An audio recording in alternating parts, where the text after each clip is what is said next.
na-survive niyo po yung gano'n, yung paghihirap dati, walang pagkain. Ano yung challenge na dumating sa buhay ninyong mag-asawa na nahirapan kayo at hindi niyo na-survive? So, yung part nga na yun na talagang nandun na kami sa pinakamababang part ng buhay namin. Dumating naman yung nagkaroon na kami ng mga racket, nagkaroon na kami ng trabaho medyo maayos.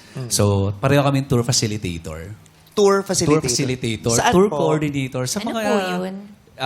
field trip, mga company tour. Kayo yung kami mga nag-explain pag dumadating yung mga bisita. Okay. Yes. Actually, Makati School is kami din yung nag-tour facilitate sa kanila. Field trip. Sila yan! Sila kayo Anyway. pala yun. Maraming salamat Tatay Martin. Out of town yan, o mga museum. a day tour. ganyan. Minsan day tour. Actually, last 2 weeks, magkasama pa kami ni X. 2 weeks ago. 1 week kaming may biyahe na dala namin ay Mindanao University.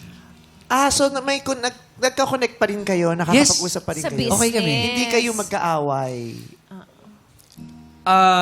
Friends kami, hindi lang best friend. Oo. Friends. Okay kayo? Okay kami. Okay Nagkakasama kami sa nagkakasama kami sa trabaho. That's why yung ibang friends namin or yung mga kasama namin sa trabaho, sobrang nagugulat. Kaya nyo? Ano po bang nangyari? Ayun na nga. So, balik tayo dun sa kung anong nangyari. Hindi, iwanan na lang natin. Pili na tayo. Okay. So, what happened is, sabihin natin third party. Fall out of love. So, ayun, tour facilitator kami pareho. Nagkaroon kami ng project sa province.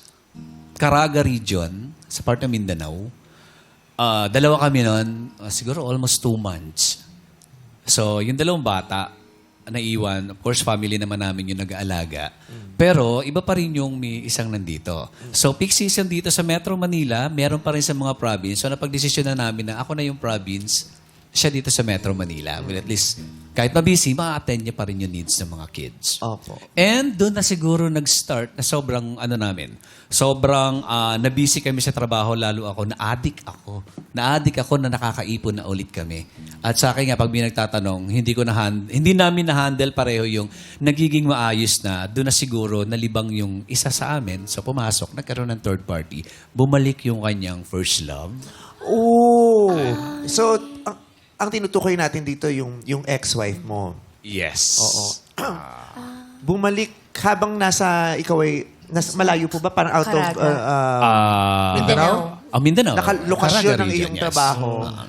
Nag-reconnect yung ex-wife mo at saka yung First ex-boyfriend. love niya. First love niya. Yes, parang ganun na. Tapos, nag-rekindle, nanumbalik ang kanilang pagtitinginan. Samahan. Paano niyo po nalaman? Sinabi po sa inyo nung ex-wife niyo? Sa mag-asawa kasi kahit hindi kayo nag-uusap, pag may problema kayo, mararamdaman nyo. So, ayun, nagtatanong na ako or may nagsasabi na sa akin hanggang sa ako na mismo na-confirm ko sa cellphone niya. So, doon na. And, ang haba nung story, pero once na na-confirm ko, July 7, 2019, umalis ako ng bahay, no turning back, hanggang ngayon. Okay. So, yun yung nangyari.